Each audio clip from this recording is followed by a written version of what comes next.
Okay, sorry about that, folks, but we're going to start anyhow. A little technical difficulty. Colleen?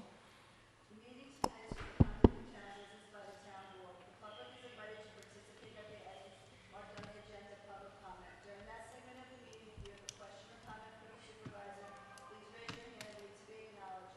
Please state your full name and limit your remarks to 3 minutes. Thank you for your anticipated cooperation. Thank you, Colleen. I'd like to start off with the Pledge of Allegiance, please.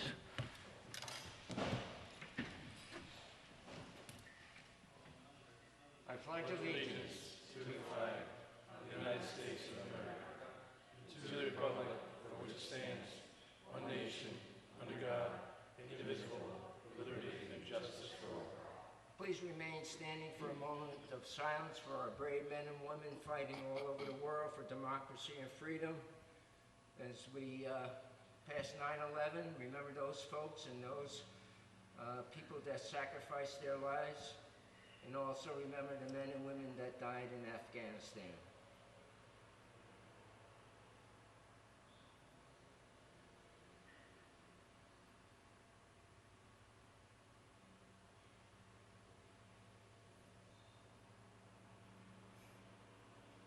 Thank you very much.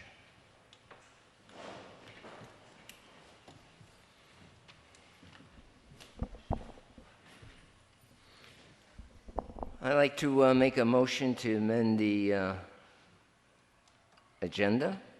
I'd like to add the item of 10 yards of infill dirt for the upper ball field, which is around $900. I'll make that motion. I'll second. All in favor? Aye. Aye. Opposed? None being said, motion carried. Motion to approve the agenda as amended. I'll make the motion to approve the agenda as amended. Second. All in favor? Aye. Opposed? None being said, motion carried. Motion to approve minutes from the August 23rd, 2021 Town Board meeting. I'll make that motion. Second. All in favor? Aye. Opposed? None being said, motion carried. Authorize payments of the bills in the amount of $87,930.45. Need a motion, gentlemen? I'll make that motion. I'll second it. All in favor? Aye. Opposed? None being said, motion carried. Any comments on the agenda? None being recorded? No comments on the agenda. Tonight we have a special presentation, and it's for the Pride of Marlborough for Joseph Pesavento. Marion, you would like to come up and read the Pride of Marlborough Award, please? Yeah, it's fine. Everybody could step up to the podium. It's okay. Do we have it up here, on here, or no? No.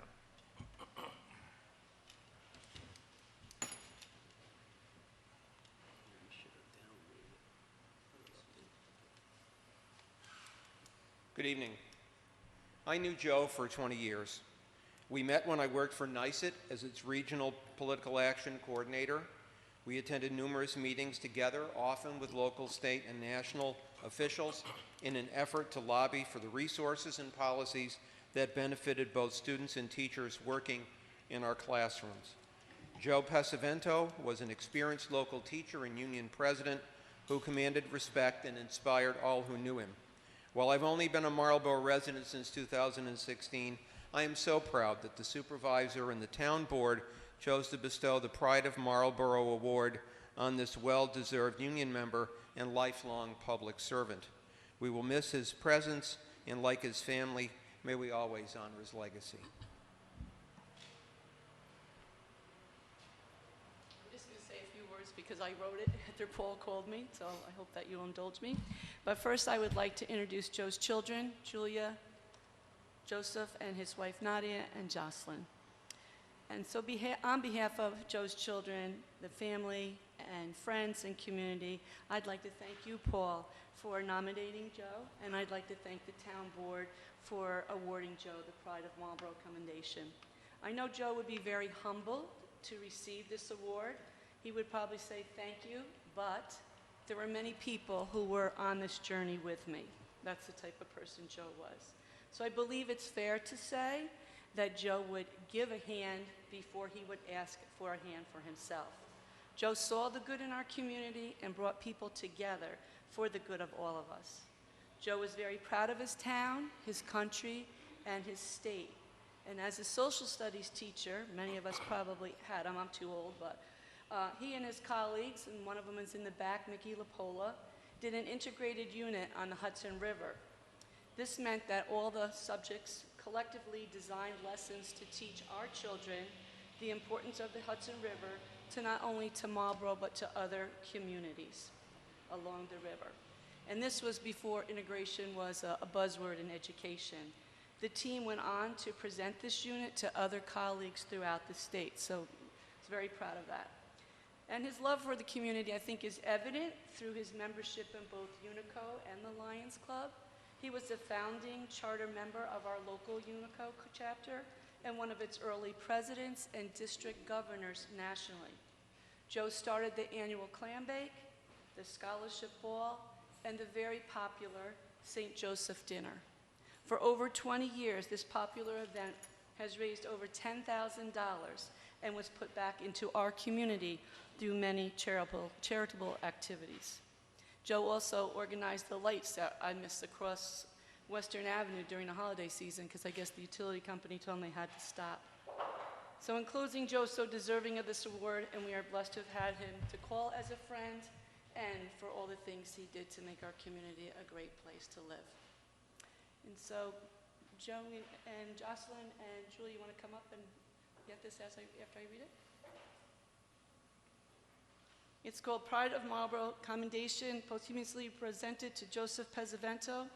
Whereas Joe Pesavento dedicated over 40 years of his life as a teacher, serving both in the Marlborough Central School District for over 25 years, as union president for the Marlborough Faculty Association for over 10 years, and whereas he actively served our community by his leadership in Unico and the Marlborough Milton Lions Club, as well as other selfless civic activities, and whereas he showed the utmost in service to our students, teachers, and Marlborough citizens, and whereas in this month of September, we especially honor the labors of all workers and union members. Be it resolved that the town of Marlborough posthumously honors his service with the Pride of Marlborough Award, and it is signed by the supervisor and all the men on the town board.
Thank you, everybody. That was really great. So you guys don't have to hang out if you don't want to. You could check out. We're going to do some business here, but if you want to stay around, by all means. Thank you very much. Thank you.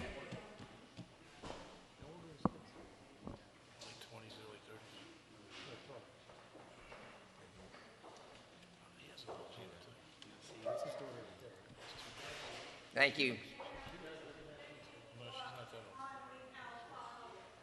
You're welcome. You're welcome.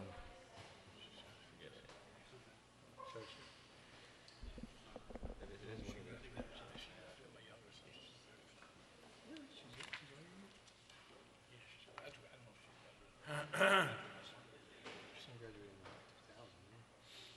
gonna jump, is he? Thinks our router's bad. Okay, I think we could keep on going, right? Yeah.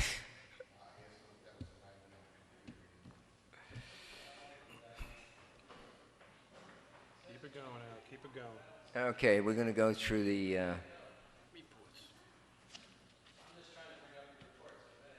Okay, we're going to the report of departments and board. The first one up is myself, Supervisor Lanzetta, report September 2021. First of all, met with United Exteriors to get a quote on doing roof for the new Tomvac Community Building. This is just to get a feel of how things have changed over a year, especially because of COVID and the price of material. Met with Nexamp representative for update on the town landfill solar project.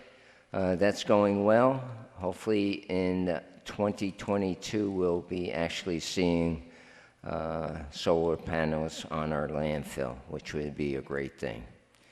Met at Cluett Chance Park with representatives of the town library to discuss logistics of the town memorial service for those lost during the pandemic. And so that is going to be Saturday at 7 o'clock at the Cluett Chance Park. Attended multiple meetings with the Marlborough Community Day Committee and town representatives to plan the event. That'll be on the 25th, starting at 1 o'clock at Cluett Chance Park. Should be a great time, music, free food, and fireworks at the end. Met with representatives of the conceptual dockside project. I'll discuss that later on during the meeting. Met with representatives of Central Hudson with Robert Pollock to discuss the Main Street project proposed for Milton. Collaborated with the Deputy Supervisor Howard Baker as he met with DOT representatives and CSX to discuss the pedestrian crossing upgrade at Milton Landing Park.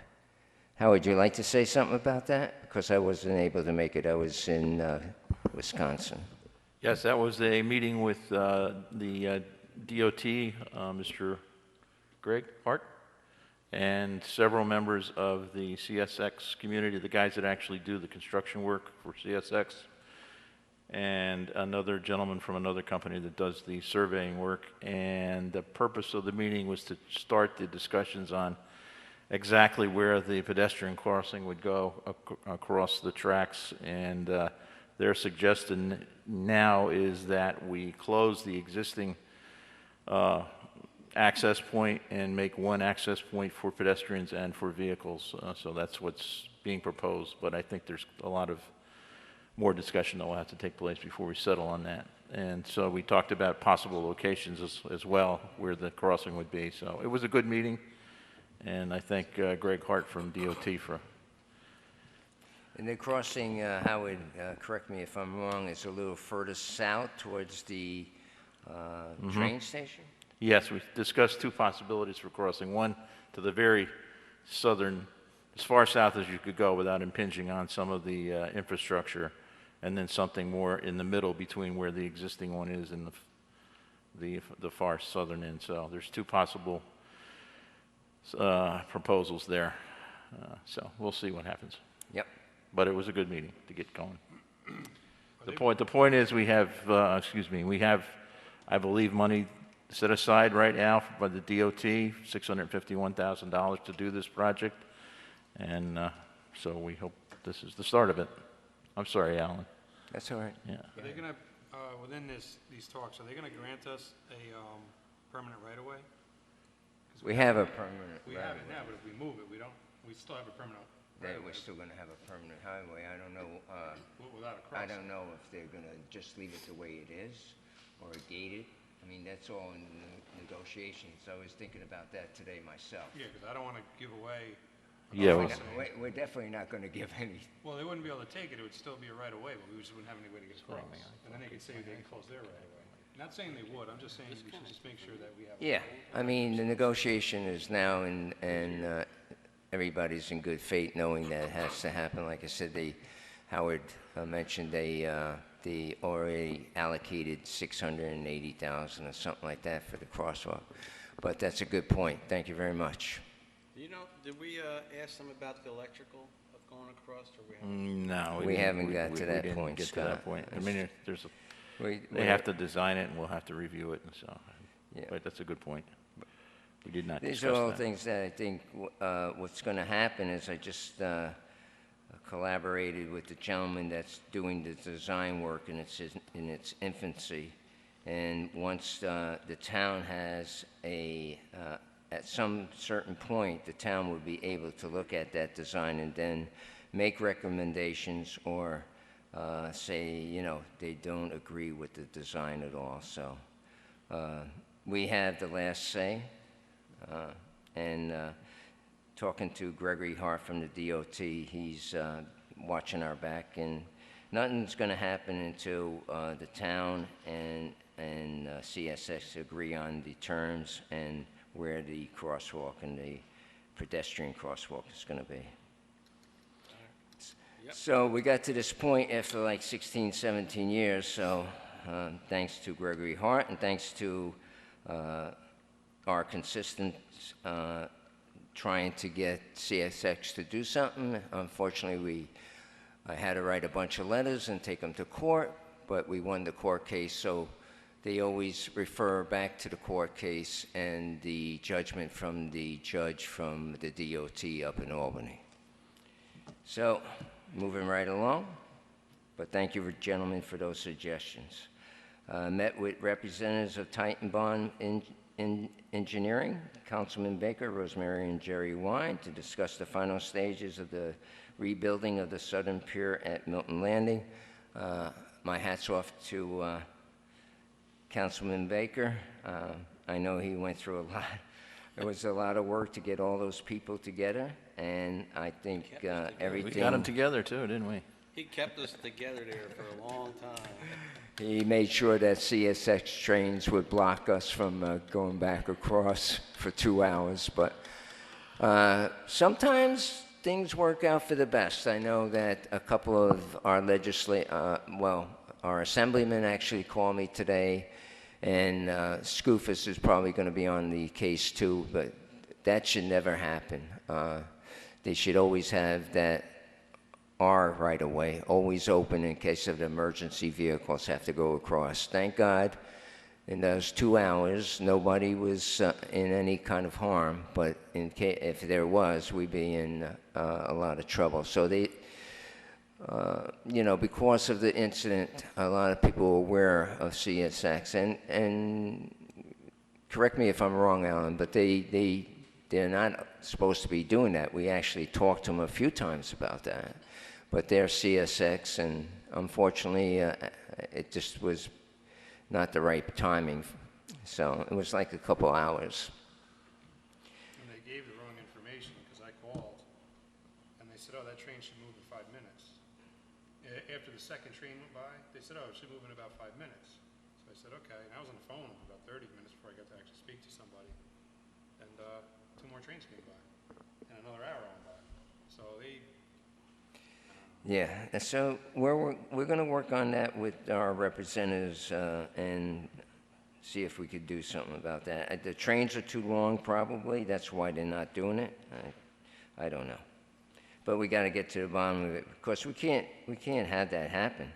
And I don't know legally where the town stands if we have to sue CSX in any... Let's do that after they spend the $650,000. But, you know, it shouldn't be allowed. It's a concern. We sued them once. Let's wait.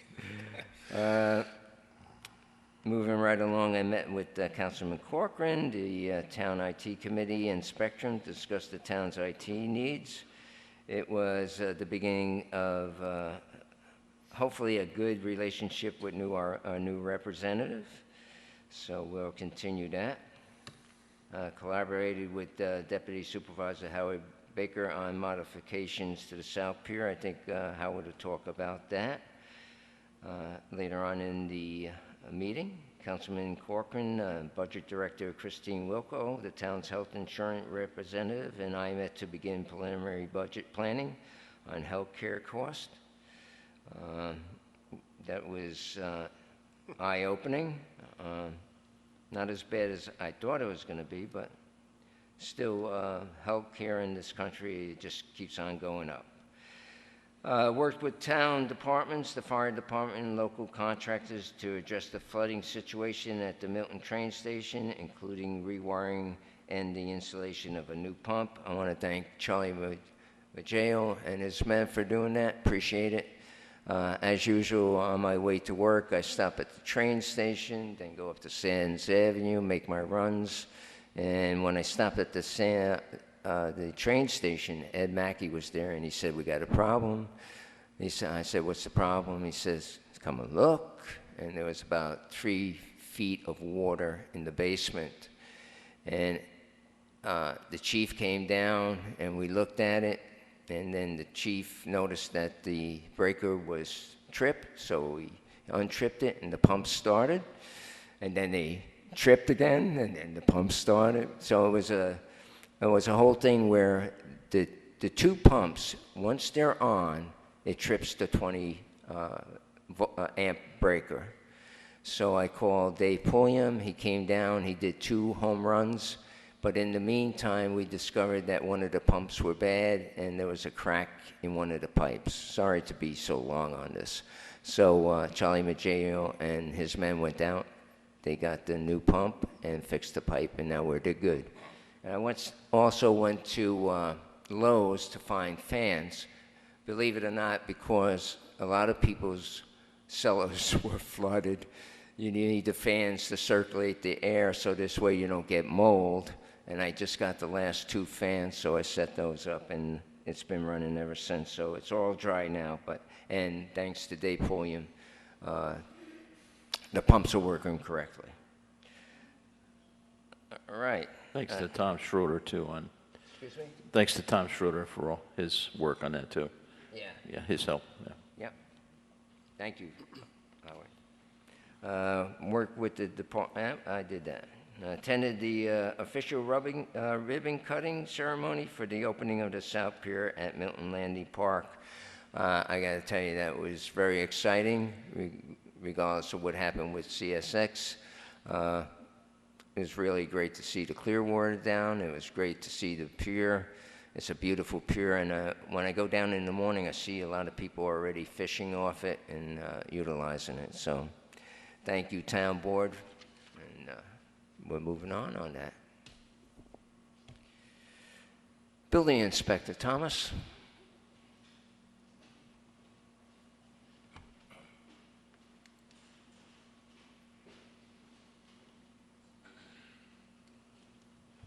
Town of Marlborough Building Department report, month end August 2021.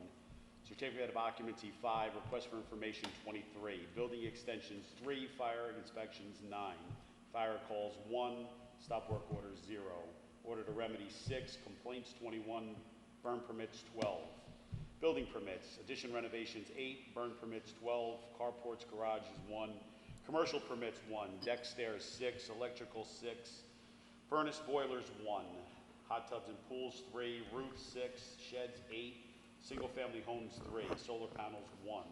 Total permits 56 for an estimated cost of building of $3,843,513.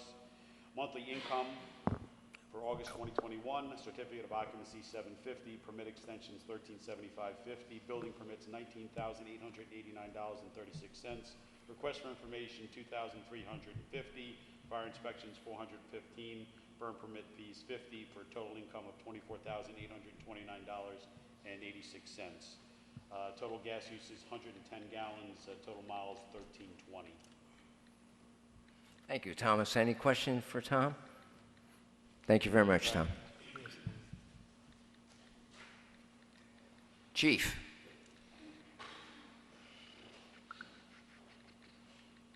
People are saying they were trying to sign in.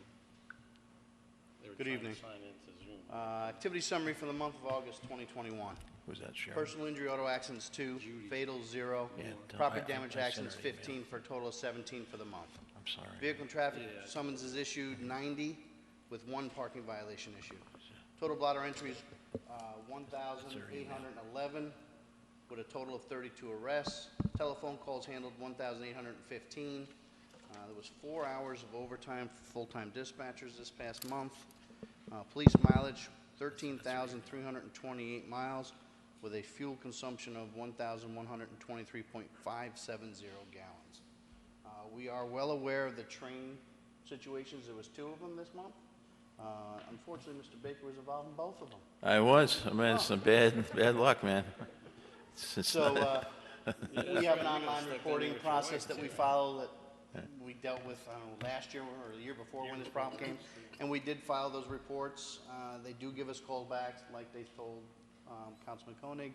It'd be a couple of minutes, and that couple of minutes was an hour and 5 minutes according to our records. I don't know what can be done more on our side, except now we have some political push, and we'll see where it goes from there. In my case, Jerry, when I was trapped, and I did call your dispatcher, in 5 to 10 minutes, your guys came down. Right. And they moved, I'd say, within 10 minutes, something like that. And your dispatcher, I'm not sure who she was, but she Right. did a great job, and she, I think she was stern with CSX and told them, look, you can't, you got people trapped down there. Well, they told him Mr. Baker was behind that train. Yeah.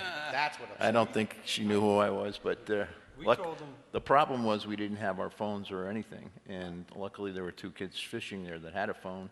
We called your office, we called the dispatcher, and it worked. It didn't work the second time. That call didn't work for some reason. Yeah. Because when I talked Must to be them, like an emergency phone down there. I said, we have 2 Yeah. Like in congressmen. a box, like we have. I embellished a little bit. Emergency I said we had congressmen down here, and they're like, okay. Well, it's good that they experienced it firsthand, because that is going to, I think that is going to, well, I don't know. CSX we've been dealing with for years, and we know they're pretty bolden, so. Yeah. But hopefully they can put some pressure on them, and we'll see what happens with that.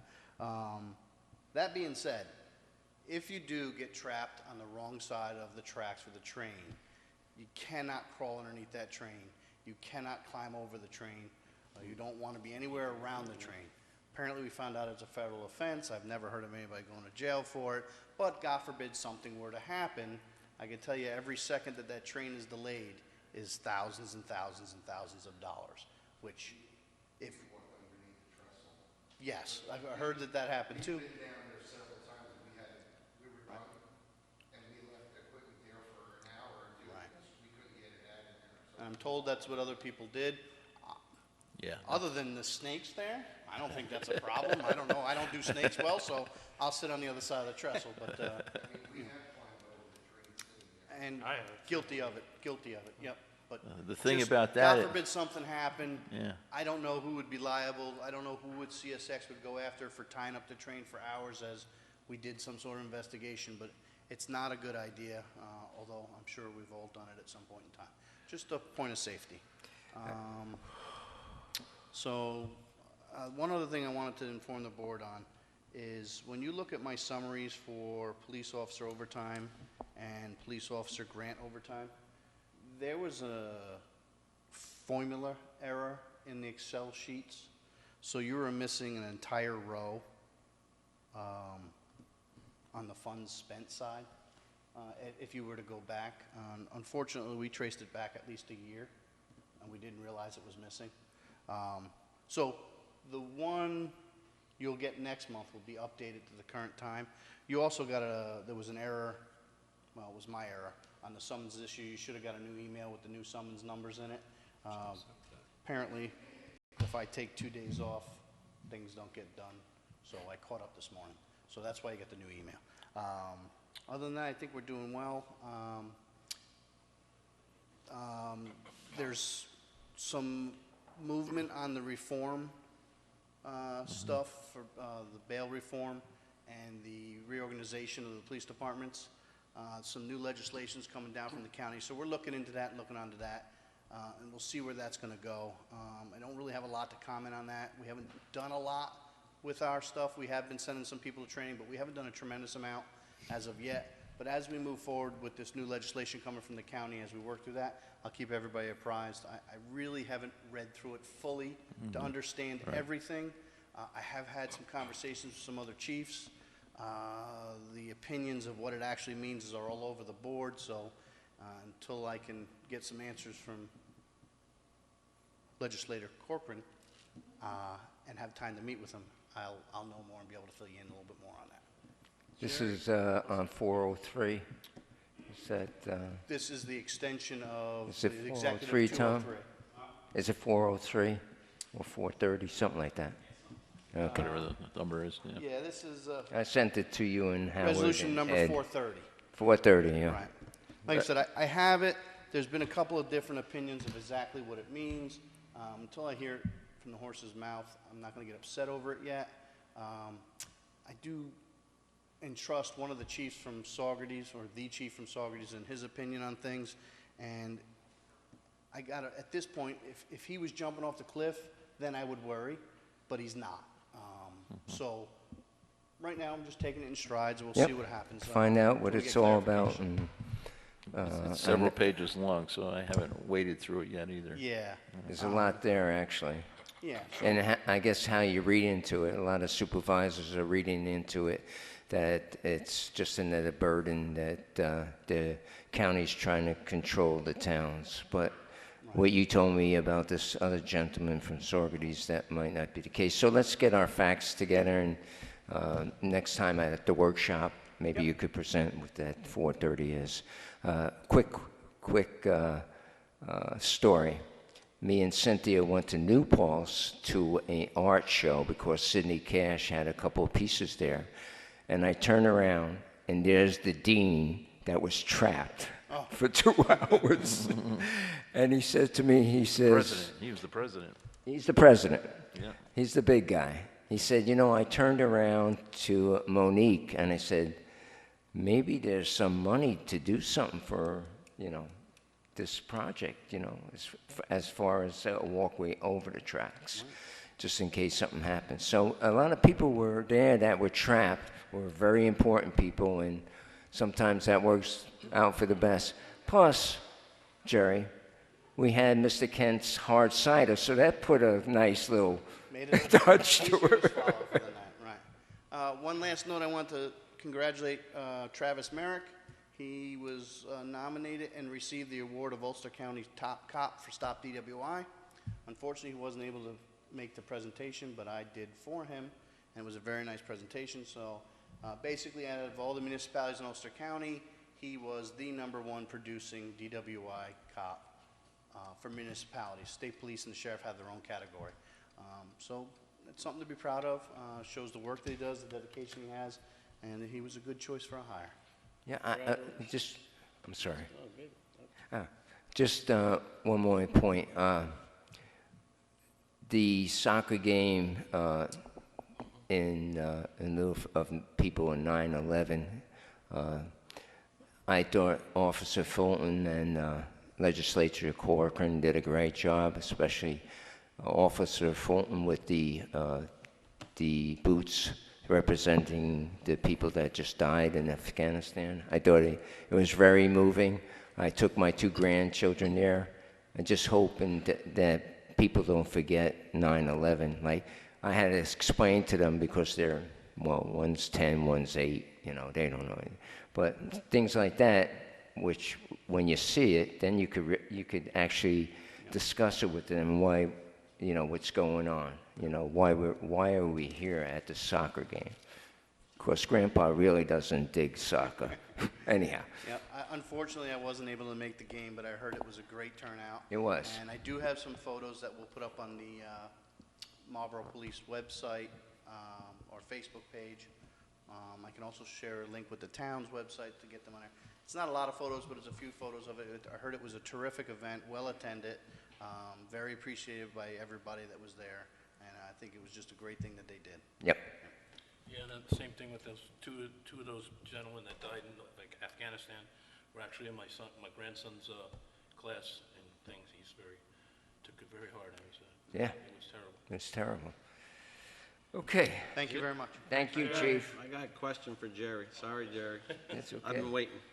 So you and Supervisor talked about this FRDAT training with Judy Moore. We have not met yes. yet, Yes. but I wanted to see, you said you had a kind of a number, and I wanted to get the board's permission that we could add that to your list of training. Right, so Judy Moore's offered to do some training with kids that suffer from autism and a bunch of other issues that put them on a spectrum, especially when they go missing. She's offered quite a few times. It always comes down to a money issue. So to train my department for 4 hours will run roughly $3,000, which is not budgeted for.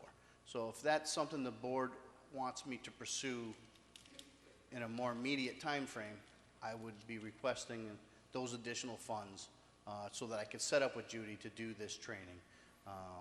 It'd be a multiple day training, 4 hours, break it up in a couple different days so that everybody could attend, and then we'd be brought up to speed as understood by her as to how to handle these. Now, we did have an event that Judy was involved in, and she helped us find this little boy that went missing.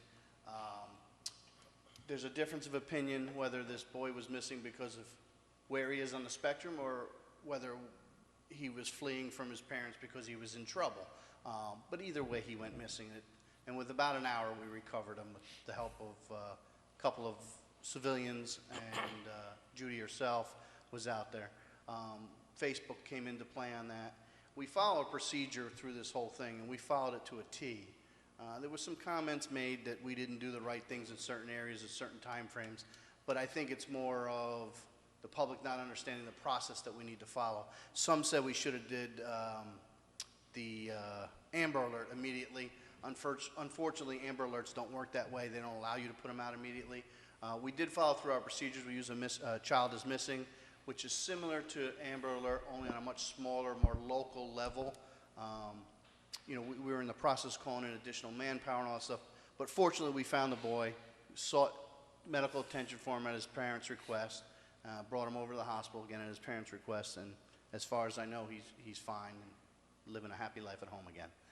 But that's how Judy Moore got involved with us again on this more recent thing.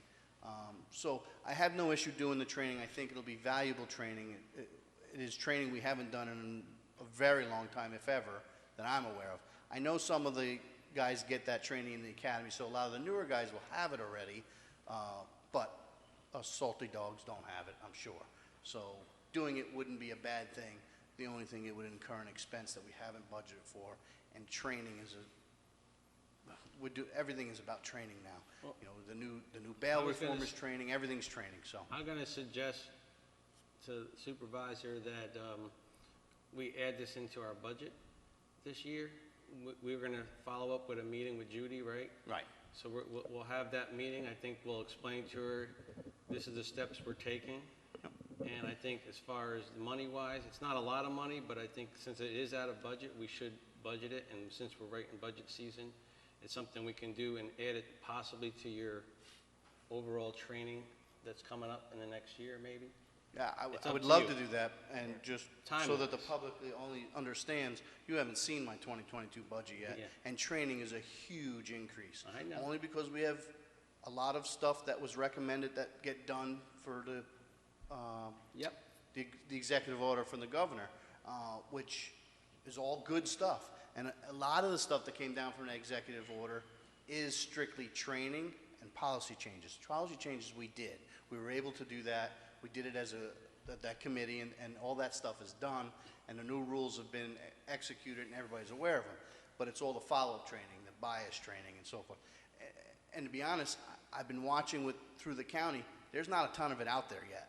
I know a lot of people have to go through it. I know a lot of people need it. There's been many advertisements. I could pay an instructor decent amount of money to come in and train just us, but I've been patient trying to wait for the county to foot the bill and get us trained. And I think that's part of 430. It's an idea behind the resolution of 430 is that they would more so coordinate this training rather than every individual department trying to grab the same training. The Sheriff's Department, when we were doing our committee meetings, mentioned that they were going to, or said that they were going to do some sort of training in reference to everybody's police reform that they had to do. I've not seen it yet, nor have I heard anything about it yet. Whether it's in the works or not, I don't know. Whether they're waiting for their new budget season, I'm not sure. But I do know that a lot of departments have taken it on their own to do their own individual training, and that's fine. We can do that. Again, it costs money, not only to pay the officers to go, but now I have to hire an instructor for those specific topics that we want. I have been looking at some online training. Again, it's about $100 a person, plus paying them to sit there, but they could do that while they're kind of on duty, so that might be a way we want to go to do some of the exposure that they need. This way it's all documented and in their jackets for training purposes, but there's some options. I think more, once we get through our budget season, depending on where we stand and how it goes and what cuts we'll have to take or what we can approve based on your guys' decision, will dictate what we can do in 2022. I'm just worried that people are going to look at us and say, you're not doing enough. The problem I have with that is, in your opinion, we're not doing enough. It comes down to dollar and cents and time. We still have to do patrol. We still have to do everything we have to do. Plus, we have to add all this extra training in. There's only so many hours in the day that we have. Even if you were to throw money at me, I don't think it would make it go any quicker. Although, if you feel free, throw the money. I'll take it. But I don't think it's going to make it go any quicker than we've been trying to do it. So, although it feels like we've been stagnant in our parts of doing this training, we haven't. I've just been looking for the most economical and sensible way to do it, to not waste money. So is the $3,000 for the instructor, is that to No. make up for the police? That would pay the officers 4 hours each. I'm on the impression Judy's going to do it for free. Yeah, Judy said That's she what I would, thought. Judy said she would do the instruction for free. Right. So I figured if we set up 3 days, that, throughout a particular month, various days, that should be pretty good for the officers to make that schedule. It'd be roughly 4 hours, maybe a little bit less, and they get paid a minimum of 4, so it'll be 4 hours. Well, I respect your decision or your circumstances, and so let's look at this a little clearer. And I like the idea about collaborating with other people and maybe getting the price down. But the other thing is, was it in reference to the way the police behaved? They didn't do protocol? Or what was the issue, really? I understand that she went onto the town website and she saw something about the community day, but she didn't see anything about alert of a child being missing. So, I'll try and be as brief as possible. The whole incident, the 10-year-old boy on the spectrum disappears from the house. They spend a few minutes trying to find him themselves, mom and grandma, trying to find him themselves. They can't find him. They turn to Facebook and put up a posting. About 35 minutes after the posting was put up, one of my officer's wife, perusing Facebook, sees that posting, calls him, who's working at the time, say, hey, you know about a 10-year-old missing? And he's like, no, we didn't get a report of anything. So at our request, she Facebooks mom and asks mom to call the police station because we have no contact information. She does that. Actually, grandma calls the police station, comes here, and now we get the report that he's missing. We're at about 45 minutes at this point, and we start our procedures. And about an hour from that point is when we found him. Where Judy gets upset, and I'm assuming some other people, is they were expecting some sort of an alert on their phone that we had a child missing in this local area. She wanted to know why we didn't have anything like that. Well, we do. We have Nixle, which is a program that we use that you have to subscribe to. We have the town website that will give you emergency alerts, but again, you have to subscribe to that. And we have A Child is Missing. you don't have to subscribe to that. The problem is they use landline phone numbers. So if you don't have a house phone, you don't get the call. And it's a physical call. So we did a little research afterwards. We found out that only 144 people are signed up to a Town of Marlborough website that gives news alerts or emergency alerts and stuff like that. So out of 8,800 people that live in town, 144. I went back and looked on my Nixle alerts to see who was signed up. Other than me, there's 5 other people. So that's the thing, we so talked to Judy Danielle. got upset that she Just got so people a... know, Jerry, just I want to, before we forget, on our website, there's a section if you go into, if you could search it in the search bar, or you go right to the bottom of our page, it says notify me. If you go to that section where it says notify me, you could sign up for all these, either a text message or an email, and you could select what you want to be notified on. The thing is, we're going to try to get help from the school district to get that out there too, because they have a very large following right now. But again, anybody that's listening, go on to the town website and go to notify me, and you can sign up for all these alerts that we do have. Right. So thank you. So Judy got upset that she got a text message about, I think it was Community Day or something, and she didn't get one about the missing child.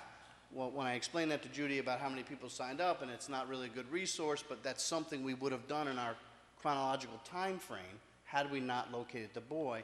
We would have put it on Facebook ourselves. We would have put it on the town website, which therefore those who are signed up for it would have gotten the text message or the email, depending on their preference, and we would have done Nixle, even though there's only a few people. And then alternatively, we would have went to the school district and had them do their blast out, because most community members, well, a good majority of the community members are signed up to that and do get those notifications from the school. And I'm sure in those circumstances, the school would have done it for us had we made that request, but we didn't get that far. So yes, that's what brought Judy to us and not insisting, and asking us if we want this training, as well as explanation as to how come she didn't get that text message. So after that was explained, she verified some of my information with the state police, who she has an affiliation with, and they verified exactly what I said to them in terms of the Amber Alert. So we as a town are going to work harder to get that information out about the website so everybody can sign up for it. It's a good thing, especially during emergencies. You can select what you want. I think once enrollment comes up, we could be able to use it more and more. Even though enrollment's down now, but I got to tell you, a good portion of those people signed up are town employees. So I encourage the public to do the same thing. Thank you, Chief. Thank you. Thanks, Jerry. Unfortunately, Judy was going to be on Zoom tonight, but no Zoom, so we contacted her and apologized. Mr. Langi. John, how are you? Very good, sir. So my monthly report for August 2020. For roads throughout the month, we continue our paving projects by installing fill and millings alongside the roads. We blacktopped all necessary driveway aprons upon these roads. We also did needed blacktop repairs on various town roads throughout the town. Drainage. We cleaned drainage ditches on Bingham Road, Cross Road. We replaced a 30-inch, 15-foot PVC pipe on Bingham that was washed out from the storm that we had. We did road patrols, checking and cleaning out pipe ends and drainage ditches that would be in working conditions with various rainstorms that occurred during this month. Brush and weeds. We continue mowing Marlborough, Milton. We also mowed around Young's baseball field as per the baseball park up there. We did flail mowing on Old Indian Trail. That's down along the river there on that heck of a road that we have down there. Mm-hmm. We had to spend a few days cleaning up after several storms. Water department, on 810, we assisted the water department with the service line repair on First Street in Milton. Shared services, on 810, we sent 4 trucks to the town of Lloyd to assist in their blacktopping projects. Fuel usage, 120 gallons of gas, diesel, 1,200 gallons of diesel. Any questions for John? No, Thank just- you, John. John, this is not a town issue, but the Latin Town Road, is that finished work? Is that road done? No. We don't know. I think There's they have no to way come back that's and do finished it. product, We is it? don't know. I mean, that's I binder. would hope that that wasn't finished. That's binder, isn't it? It looks like. It's like baby binder. Yes. Last time they did it, they came back a second time and put the final coat on, so I'm assuming they have to come back again. The problem is they did South Road in Milton already. They did their second coat. Right after they did the first coat, if you notice, they pulled all their equipment out of here. I know that. That's what I'm I saw- asking, I is saw you don't that. see- By your house there, by the Yeah. church, All that whole run, I was driving the dump truck for my guys today because we're, Yeah. got multiple projects going, and I hit that bump by the church. Oh my God, I almost went through the cab of the Yeah. truck. and it's like a washboard going down Oh, the it straightaway. is, it It's, I stopped and got out to look. I said, what did they put down first of all? And I said, this is baby binder. Well, they started paving it themselves first, Yeah. and then they had Peckham come in and take off where I didn't understand. It that. was, But they had the road tore up forever too. Yes. I mean, when you definitely guys wasn't as actually- smooth as last time, that's for sure. Well, the problem, what they did, when we reclaim our roads, we inject them with oil, Yeah. and it turns the oil into foam. Yeah. It makes a binder. They use calcium. So what happens with calcium, they had a rainstorm the next day. Yeah. They lost it. Yeah, and then, That's just planning something that we do it a different way than they do it, and that's. and they also, when they had the tracks from the reclaimer, they didn't roll them. Right. And then You I couldn't feel drive it. down You Latin feel it. Town Road. You I had to feel go it. all the way around. I had a phone call, somebody blew a tire. Yeah, I wouldn't even go on it. I had to put on I had to put on the town page that, told them our roads, their roads. Yeah, I went about 50 feet down, I stopped at a three-point turn, turned around, and took Ridge Road. It was bad. Maybe we can call, I'm going to meet with the engineer Okay. on Wednesday with some problems that we have Okay. on Bingham, and we'll find out. That'll do it. Do we know anything about the electric in the dog park so I can get a hold of the paving Yeah. company? You mean the cable, Well, the internet? yeah, electric cable. I mean, We're getting there. we need to blacktop that. I need to get all my. There's a ducks. case open right now for There's a the case cable. open. He just Yeah. got back today. He got back to me like at 4:30. And the gentleman that actually goes down there and surveys, he's got a case number now. So once they have the case number, that's Spectrum. 'Cause I want to keep the paving up. and I told him about the paving job, so he understands the paving job. The thing is, if we put it in, or our electrician puts it in, we could get it much quicker. If they do it, it could take up to a month. I told him, well, we can't wait for a month. So That'd be pushing the black. it sounds like more than likely, we're gonna get the cable and put it in ourselves. At the very least, John, at the worst-case scenario, like I talked to you before, is we would have to put a conduit under the one part of the road, and then later just snake it through. But hopefully, we don't gotta do that. Yeah, we got a case number, so at least we're on That's from the right Spectrum, track. from So Spectrum. hopefully we'll get that tomorrow, and somebody will come up. Somebody has to survey it, make sure we get the right cable, the right footage, and they'll give us the cable. It would cost us, if they had to put it in, they would have to get a Yep. contractor and stuff. So that's the best scenario, to get the cable, which is very expensive. So we're moving forward. Okay, thank you. Thanks, John. Thank you. Thanks, John. Thanks, John. Mr. Maggio. How are you, Charlie? Monthly report for August, our water consumption totaled 16.997 million gallons of water, which is a daily usage of 548,290 per day. Last month, we had 16.919 million gallons, which is a daily usage of 545,774 per day. And a year ago, we were up to 18.101 million gallons for the month, which is a daily usage of 583,000 per day. We started painting hydrants. We had to repair a hydrant on 9W and Bloom Street that was hit by a motor vehicle. Service lines, we had to repair a service line on 3rd Street and one on Sherman Drive with the help of the Highway Department. Curb boxes, we had to repair a curb box on 3rd Street. Water mains, we had to repair an 8-inch water main on Western Avenue with the help of the Highway Department. Service line inspection had 1, closings 10, markouts 40, gallons of gas used 205, and the mileage for the month was 1,600. Any questions for Charlie? Charlie, I got one question. Where'd you get that tan? Thank you, Charlie. Water main break, tell 'em.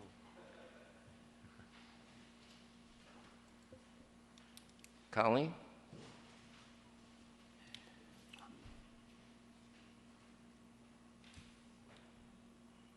Town clerk monthly report for August 2021. Burn permits 1 for $75.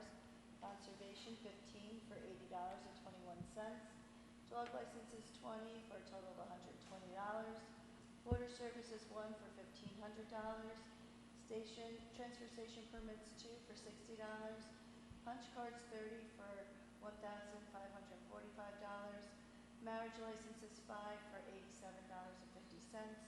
Building department fees 1 for $10,736. Camp fees 2 for $312.50. Accident reports 10 for $50. Certified copies 5 for $120. FOIA requests 3 for $16.80. Minor sales 1 for $10. Park fees 1 for $300. Peddler's license permit 1 for $250 for a grand total of $15,263.01. Thank you, Colleen. Any questions for Colleen? No. Thank you very much. You're welcome. Let me see if I get Colleen. this wastewater treatment. It's right up there. Can you read it? It's right up Yeah, there. I got it in here someplace. Yeah. I could read it from there, can't I? Probably could read it up From here if you want. Yep. So, water quality management, September the 7th, 2021, for the month of August 2021. Both the Marlborough and Milton wastewater treatment plants complied with all the speedies requirements. The following are monthly statistics for both plants. Marlborough WWTP, average daily flow was 107,000 gallons per day, about 61% of design capacity. Average BOD removal 99%, average suspended solids removal 95%. In the Milton WWTP, average daily flow was 34,000 gallons per day, about 62% of design capacity. Average BOD removal was 99%. Average suspended solids removal was 90%. Both the Marlborough and Milton treatment plants operated normally during the month of August without any major changes or events. There were several days this month of extreme flow resulting from wet weather. Both plants were able to operate without any real issues. Rapid pump and meter was able to come and access what needs to be done to the aeration line at the Milton facility. We both agreed that abandoning the old rusted line and replacing it with a new plastic pipe is our best option. I'm still waiting for them to send a quote back, but this job should be one of our top priorities for the near future. Overall, both wastewater treatment plants are in good working order, but are getting older. If you need any additional information, please do not hesitate to contact me, and that's Julian Falcon. Actually, so we're going out to bids, and we'll award the bids towards the end of this month for the dechlorination at the Milton wastewater treatment, and that's mandated by DEC. And we'll use the American Rescue Plan money to do that. Town of Marlborough dog control. Ed, do you want to take that? How's your eyes? Monthly report, 8/1/2021 through 8/31/2021. Received a total of 15 calls this month, including 6 calls to service from the New York State Police and Ulster County Sheriff.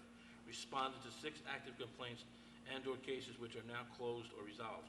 We currently have 2 open cases, case or complaint. We impounded 0 stray dogs this month. No appearance tickets were issued this month. There was 1 dog bite reported this month. End of report. Thank you, Ed. You're welcome. Councilman Corcoran, would you like to do the Sure. assessors?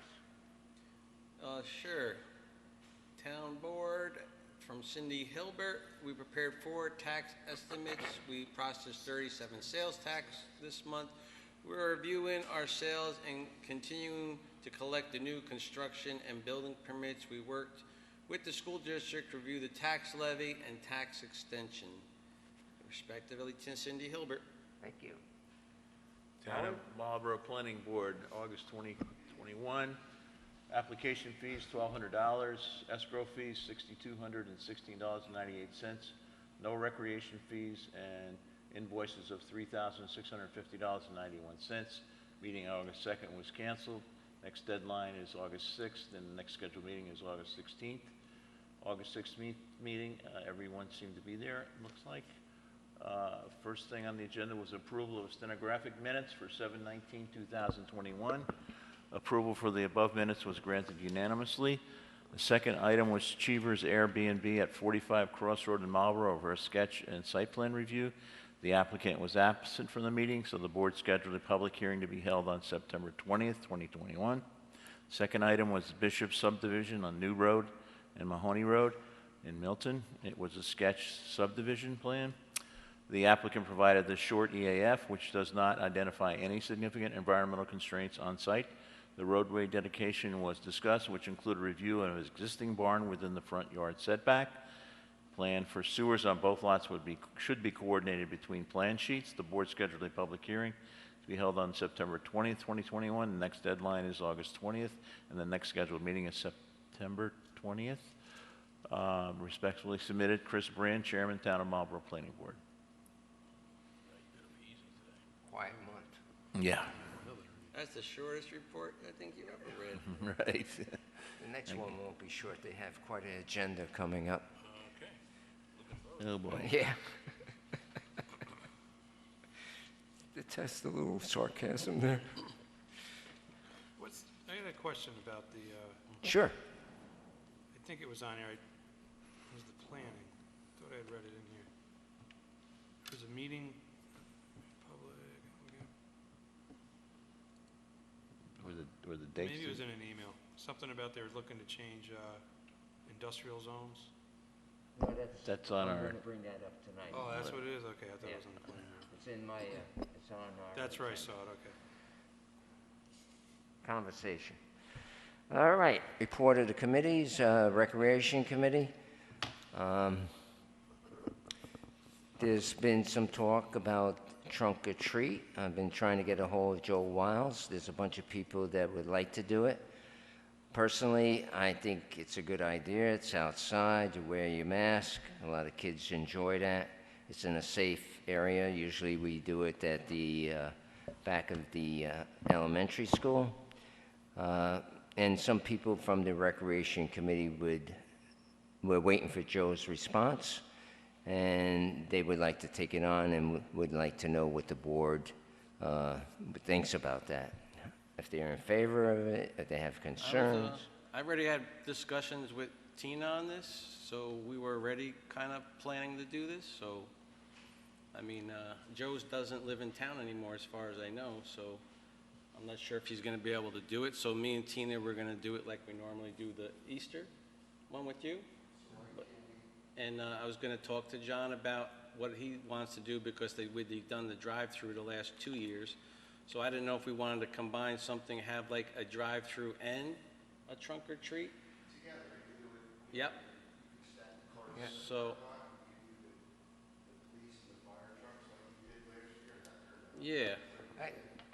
I was thinking they would, the recreation, some people on the Recreation Committee would like to see it return to the way it was with, you know, all the cars with the trunk or treats, with the openings. Yeah, I was thinking of doing both. That's the So we could discussion we had. discuss it, but as long as you're in favor of. Yeah, one. absolutely. Yeah, 100%. So then we could, you know, the Recreation Committee's there for a reason, so we could talk Yeah. to them and see what they like to do. If they want to take it over, that'd be great, along with Tina and yourself. Is there anything else on Recreation Committee except for, you know, us doing the 25th? Yeah, so Starts at 1 community day, o'clock, the community community day. service, fireworks, free food, bands, the whole yards. We have the 2 fire companies there. The chief will be there. We have the helicopter. John Alongi and his guys will be there. Free food, Quite a food. set, and free food, water, We're everything. going to have a memorial walk, which is going to be nice, so that'll be nice too. So we're going to have a memorial walk for COVID-19 people that lost, So you, similar to what you're doing on the 18th, right? yeah. So basically, I think, so if you go to the Marlborough website and you want to sign up for those alerts, you could also look at our flyer on the community, Pride of Community Day, which is the 25th, I think, and 26th is the rain day. So you could nail it twice. Also, I think we'll talk about the community. So I got the new business about the Community Pride Day, so I just talked about that. And talk about also that this Saturday at Cluett Chance Park it starts at 7 o'clock. We'll have a memorial service. We'll have Deacon Purcelli there. We'll have a couple of people playing some instruments. We'll have a somber time, and we'll have the flotillas, you know, where they light up, and we'll put them on the round pond. So it's a special event. It's for people that maybe couldn't go to the service of their loved one, and this way, you know, they could maybe have some closure. But it's for them, and it's also for people that have passed from COVID. We're going to have somebody play the cello, so it's going to be quite a good event, and I'm looking forward to it. And my wife Cindy has been making she didn't want to spend any money. I told her the board approved $300 or whatever. Anyhow, she's making these beautiful things that you put a candle in and then you float it out, and in memory of the loved one. So that's at Cluett Chance Park, and that's at 7 o'clock this Saturday. Rain date is the next day. Emergency Management Preparedness Committee. Nothing to report. No report. Nothing on the CAC. IT Committee, like I said, Scott, we met. We're going to meet a couple of times just to get familiar with our new rep. You have anything to add? No, just the only thing is we're looking to get the internet service in both the parks, and that's what we're talking to our rep about right now. And he's just got to get back to us with the quote or get us the cabling.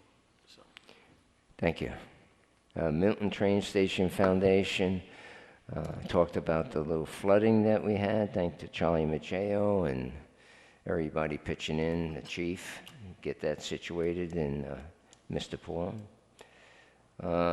Also, we were looking at the telephone pole a little further to the north for a camera for the train spotting, but CSX put a kibosh on that because they do own the pole, and they say because of safety reasons, it's a little close to the track. So, but we're going to look at that in September and figure out where we could actually put the camera. Milton Landing Citizens Committee, Alan? I think everybody had a great time at the event Howard organized. It definitely was well attended. Beautiful evening, interrupted by CSX train. But we had our first boat down there for people who weren't able to come down and attend. I'm sure it'll be in the paper. But we had a nice big sailing ship down there that they'd give tours out. It was the Clearwater.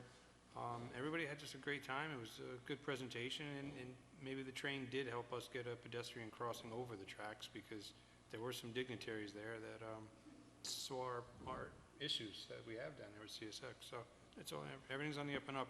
And I got news today. I know we had some questions about that floating pier or dock. What we're going to do about it in the winter. Right. We got good news coming down the pipe. I'm not going to break it yet until it's 100% confirmed. But You mean you're not going to let the cat out of the bag? not yet. But Okay. it's not a big secret. It's just good news. I just want to get 100% Oh, great. Confirmation. That's all. Okay. We're It's- always it's good all for on the good up and up. news. Actually, hold on 1 second here. Okay, I'm just going to leave it at that. Okay. Okay. Thank you very much, Alan.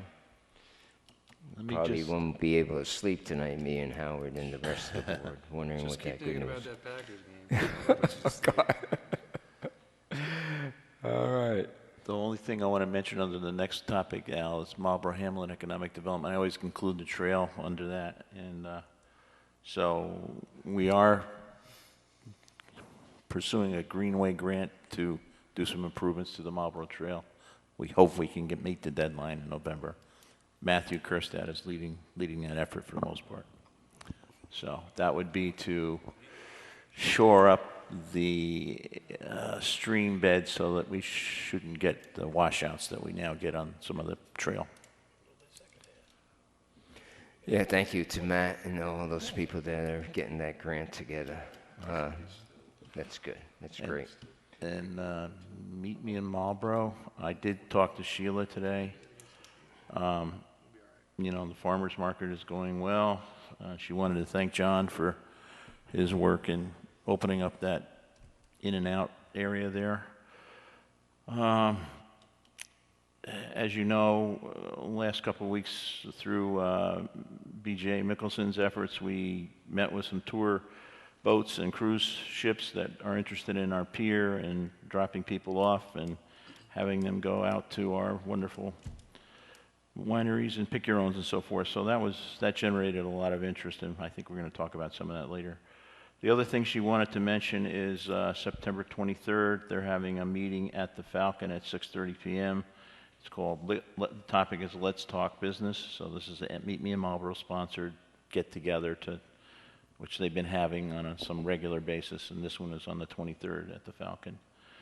And the other item she mentioned to me is the Community Day, and she says folks still want to do that. So I don't know the exact date for that. This is the one that she normally does. I think it's usually sometime in October. I just asked her what the date is, and I haven't gotten a reply from her yet. But It's the first weekend. first weekend in October. So that's right on the heels of this other Community Day we're doing. So I'm not sure, but it's a different. October 2nd. Okay. October 2nd. Okay. So,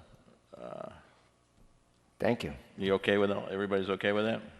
Yeah, sure. Yeah, if she wants to have it, I mean, Well, again, she- it's like right on top of the one we. Right.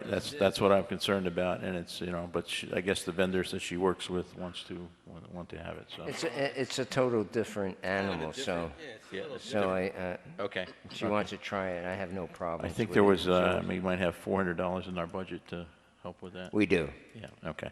So can I We can do. tell her that she has $400? Yep. Okay. Very good. That's all I have on that. Thank you. Is that it, Howard? Yep. That's Okay. it. Hammond of Milton Association Committee? I haven't heard anything from Vivian. I don't know if they're doing a fall fling or not. I don't know. Okay. I'll let you know by email. And I think the transfer station is going well. Is that correct, Howard? Alan? It thrives on neglect, I guess, because I haven't been up there. I haven't heard anything. I haven't heard anything. And Larry will tell you. he's usually not shy in letting us Yeah, know. Larry's not one There to was not say something wrong, something. you'd know about it, right? Yep. So let's go to old business, gentlemen. Item 11, the Tomvac rehabilitation update. Our engineer just came back from vacation, and pretty long vacation. But he's back. He's going to give us a date. Meanwhile, the architect has been sending us some drawings. And like I said, we got some quotes on the roof and the soffits and revinyling. So we get an idea of what's going on. So hopefully we'll get that meeting going soon, and we'll start letting everybody know what's happening with that rehabilitation of the Tom Vac building. Like everybody knows, we have monies from Senator Skoufis, $375,000. We have $175,000 from Assemblyman Jacobson, and we have $250,000 from the late Frank Scartatos. So we have $800 and some thousand dollars to do the project. We'll see what happens. We're going to try to be on budget for sure. There's no report on the water district improvement. Is there, Alan? I'm sorry. Okay. Like I said, the time of remembrance is September the 18th, and the rain date is the 19th. We start at 7 o'clock at Cluachance Park at the Round Pond. South Pier update, very interesting. Councilman Baker met with Jack from C Streak. Yes. Jack, Howard, would you like to... So we have this wonderful pier, and as I mentioned before, we have arranged these tours with at least two. One's a cruise company, and another is a tour boat company. Very interested in what we have to offer here in our town. The one that's most interested now seems to be C Streak. We met with their, I'm not sure what, he's vice president or something. His name is Jack Bevins. The issue they have is they have fairly large boats, 160 feet up to maybe 200 foot long boats. And as you recall, we had to pull back our overall plans for the pier because of the change to a steel pile configuration. That meant that we had to drop out the fender piles that sit on the edge of the river edge of the Milton Pier, so that boats can sort of bump up against them when they dock. And they need something like that, and we don't have that now. So the Clearwater is a smaller boat. It docked fine the other night. But these bigger boats need these fender piles, they're called. The original plan called for, I don't remember exactly how many, Alan, were there 6 of them, something like that? There's 3 on each side. 3 on each side. And I think it was about $100,000 for those. We dropped that out of the plan because we didn't want to go over. As it was, we went over by $75,000, which we approved. Anyway, C Streak is now proposing a 3 fender pile solution that they feel would accommodate their boats and the other company, which is American Cruise Lines. And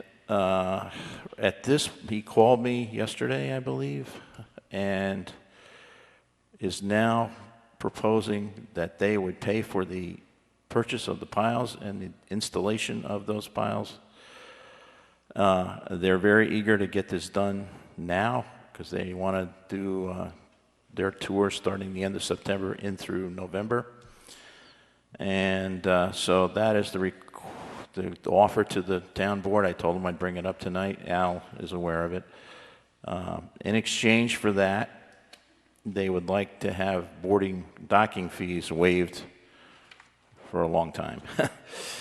So that's sort of a very rough description of the proposal we have from C Streak at this point in time. So I'm just throwing it out there, and we can discuss it, So I guess, are they now. going to do it to spec to the design that our engineer? No, I get, they're not. Not to the design that was originally put in place by Tig & Bond. This would be a modified configuration, not as robust as what Tig & Bond has, I would say. That's my So what would interpretation. what would be the difference, do you know? About $60,000. Well, besides the money, I think, as we said, the original plan had on both ends it had 3 fender piles, 3 significantly built fender piles. I'm not an expert on this, right, Alan? was right. Yeah. It was built to the spec for the SS Columbia. So this would be just 3 steel piles, 80, 90 feet in length, 24 to 36 inches in diameter, certainly sturdy steel piles that would act as fender piles, not the 6 that was in the original design. That's about the best description I can give you. He said, Jack Bevins said he has discussed it with Randy King. Randy King is the guy that works for Arbin Group. He was the main engineer, I would say, the operational engineer. Randy thinks the 3-pile solution would be okay. We haven't heard back from our engineers, Brandy Nelson, from Tig and Bond yet. So we certainly would need to get there okay. What Randy King is saying is what Tig and Bond originally proposed is a very elaborate system, and maybe there's a simpler solution, is what he's saying. So would this solution accommodate the Columbia? Is that the one that we want to have come down here? That's what we'd have to make sure of. Would that accommodate what they want? Yeah, I would assume so, that it would, because this ship is, I think, bigger than the Columbia. The Columbia was 120. No, Columbia's over 200. That's right, Columbia's over 210. But the American Cruise Line, all of their ships are over 200. Yeah. The tour boat company, which already goes to Cold Spring and would like to add ours as a stop, is about 160 feet, I think. Yeah, I got a couple of things, Howard. I've been asking, at the last few meetings, I've been bringing up the idea of we need port fees. I did do some research. Some people were referring to them as touch fees, and those touch fees range from the size of the boat anywhere between $5 to $1,000, sometimes a little over $1,000 per touch fee.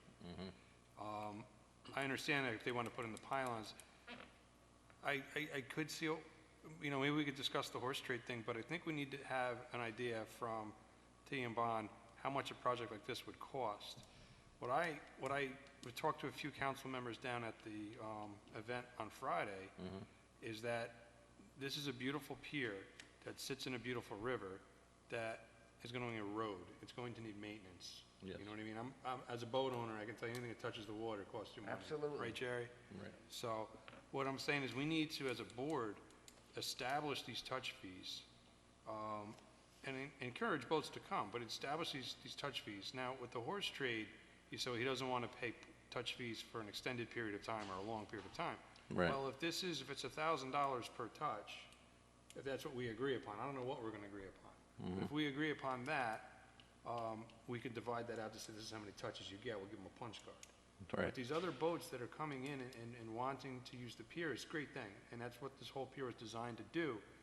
But we can't, right now we're in the honeymoon phase of us being pier owners, and everything's nice, and we want to make it even better. Right. But I think right now is the most time we have to be the most responsible for the future of the pier, because that is going to cost us money. We probably are going to, there's a high probability of ice damage in the winter. Right. And that's coming every winter, irregardless. We're all hearing about global warming. Water's going to get higher. Ice is going to be taller. So we really need to prepare ourselves in the town for the future that this is going to cost us money. And we have to be, I think we're all going to accept that, but we have to embrace it and say this is going to be policy, and these are what the fees are going to be. And again, I didn't research that.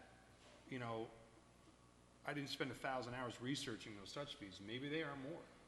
He told me, and it's $1.50 a foot, but I don't know.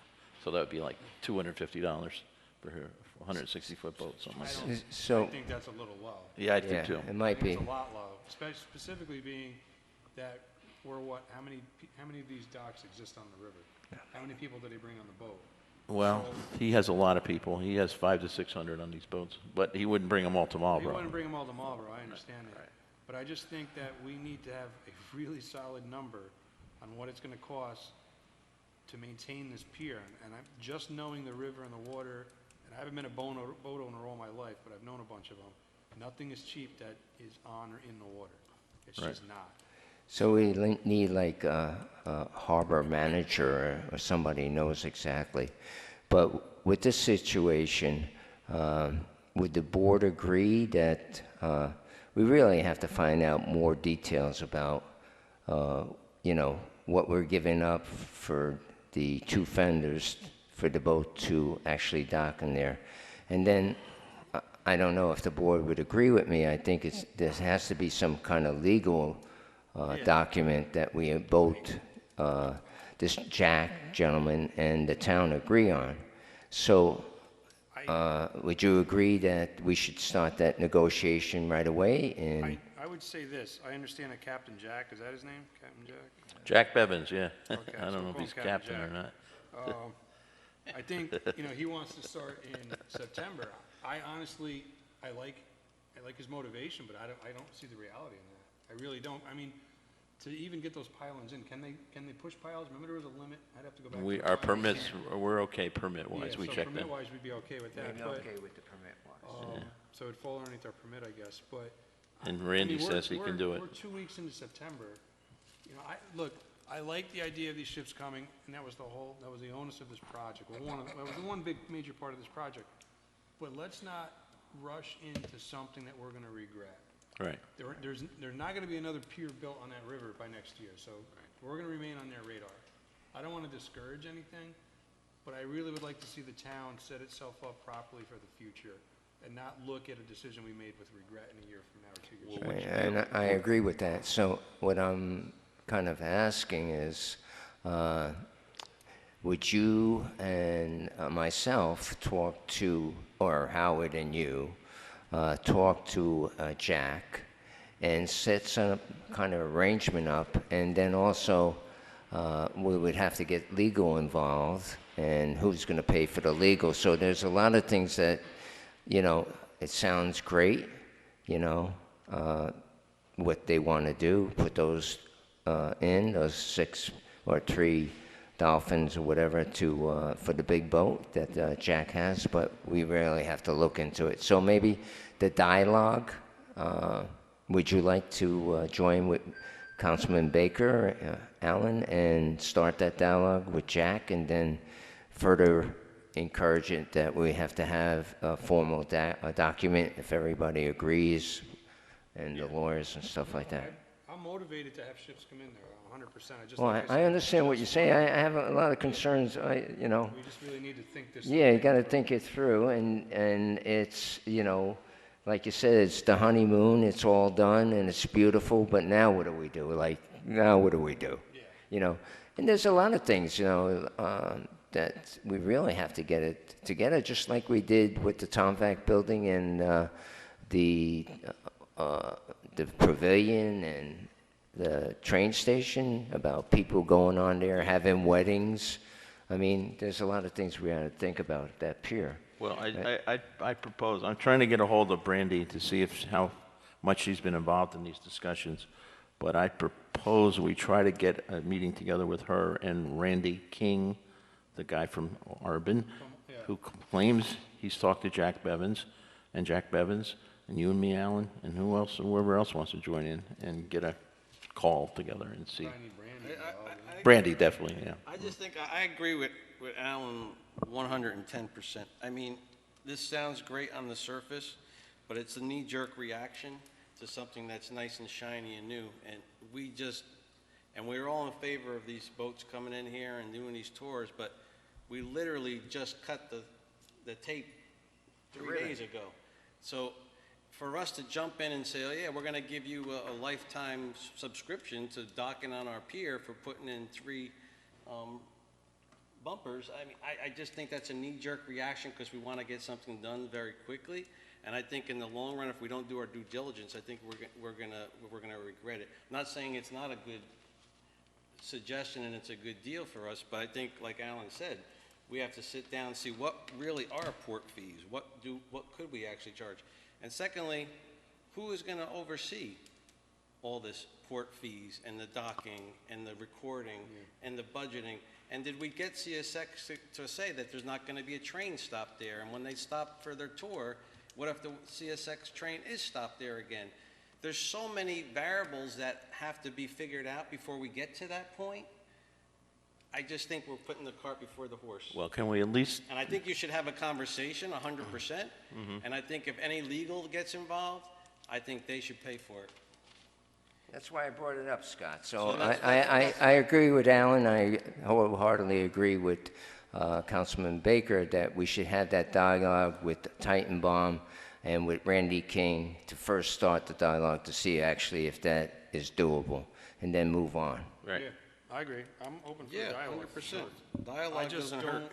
think we could do anything by this September. I just don't like that's like signing under duress. You know what I mean? We don't I don't think by any means that Councilman Baker said that we should jump into this. He's just reporting to the board what he's heard. First, I think The flip side of it, the excitement that we've gotten from both the tour boat, which is the 500 to 600 people on the weekends, and the American Cruise Line, which is a much different set of people, I guess, which is a week-long cruise. The excitement that we've generated among those guys is amazing. In fact, the president of Sea Streak, I think, came back with his wife after this guy Jack Bevins visited and took her around the area. So they're really excited about this. So anyway, that's. I mean, definitely at first glance, this looks like it probably is a good idea. It's just, I think it just needs a little more research, because like, let's just say we get this done. They're putting money up front, right, to get it done. What says, say in 10 years, they're out of business? Well, they already gave us the money, so we don't worry about port fees. So at first glance, it looks like a good deal, but you really got to look at it a little more. That's all. And that's what we're going to do. Yeah. We're The other really company, gonna look at the it. cruise line company, the American Cruise, they actually manage piers for people.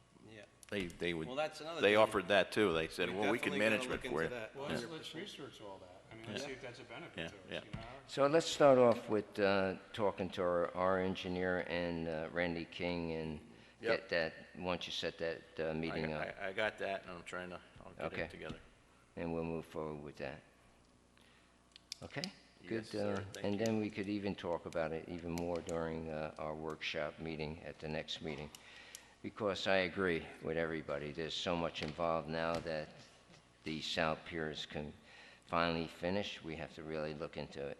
And I think Alan brought up a good point, not to keep going on with this, but we do have to find a revenue source to help this project out for the future, but not just for the future today. Because remember, we still have a bond on this, so it's currently a ban. We're only paying interest at this point. We got this year, I talked to Al already about it, and Christine, we have to start paying principal on this ban. We can't, right now we pay $25,000 a year interest. Yeah, Just well, on it. we knew So we that. still, this year, we gotta at least double that and start paying principal. So Yep. any revenue we could get from this is gonna help the taxpayer. So, I think these are all good discussions. I mean, really good, so. Yep. Okay. Moving right along. Thank you, gentlemen. New business.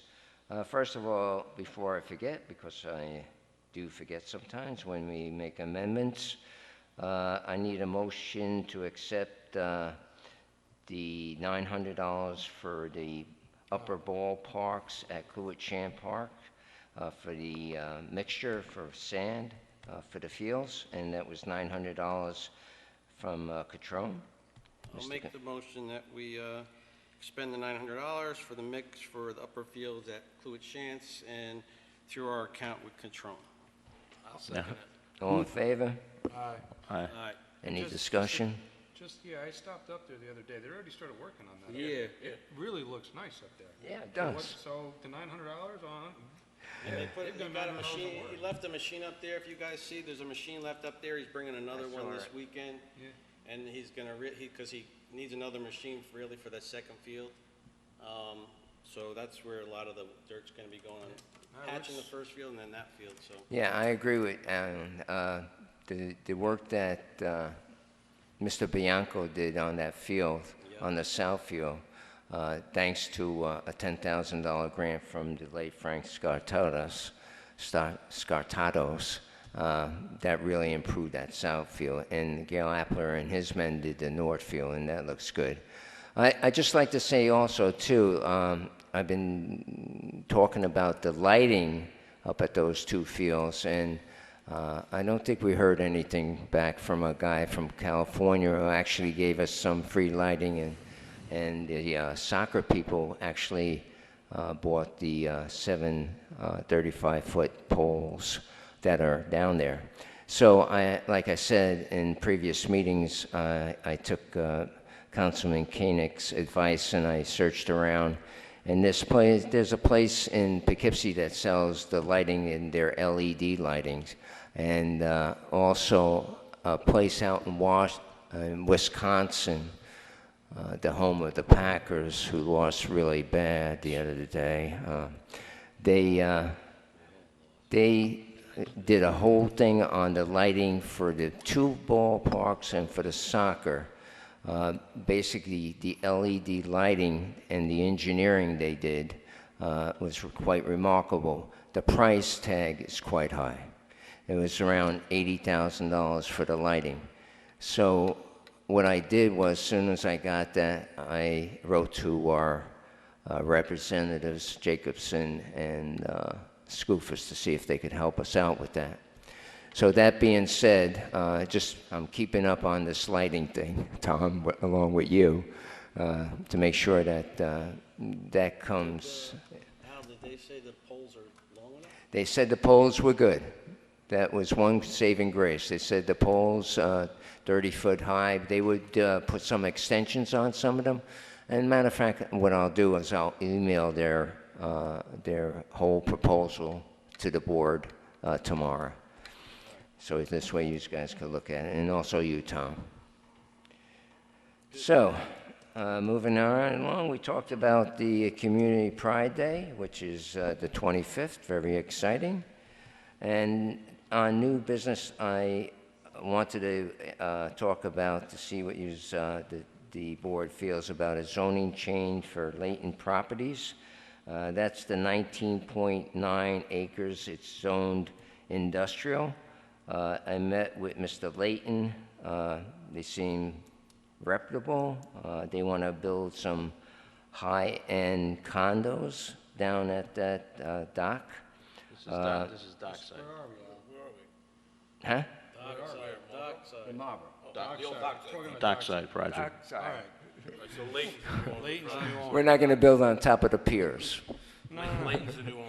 Yeah, Layton is the new owner. He's interested. Just wanted to get your feeling on that. It is zoned industrial. Is this the same gentleman that met with No. Mr. DeMarco? No, this No. is a different guy. Different guy? Okay. Didn't the town already dance this dance? Excuse me? When Dean owned the property? Graziosi? Dean still owns the He property. still owns the property. Right.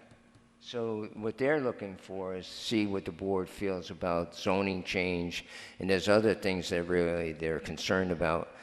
Certain part of, if you read the DEIS, I think that's what they call it, certain parts are in the sewer district, some are not in the sewer district, but they could be in the improvement area of the sewer district. So they've been meeting. They're going to meet with Dennis Larios and our lawyer Jerry Kamadas on all this stuff to make. I guess it's part of the whole thing that they're looking into to see if it's doable to buy it. So the main thing is also a zoning change. They can't continue without a zoning change. Yeah, I think that would be a big day. Dockside. North. This is down where Mr. Graziosi owns the 19.8 acres and a couple other acres that touch it. Behind, Yeah. we're talking, This is the, yeah. we're talking about behind the gas station, basically. Yes, where Tony Falco has the parking. If you go down Tony Falco's, you go down, and it's on the left-hand side past Sand pit.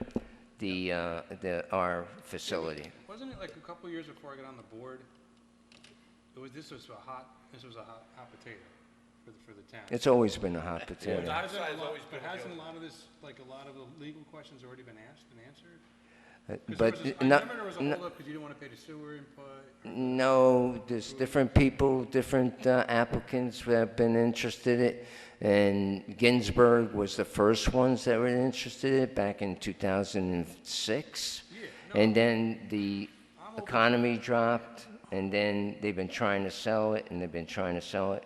And now, I think we talked to a gentleman that supposedly is bought behind Overlook Farms.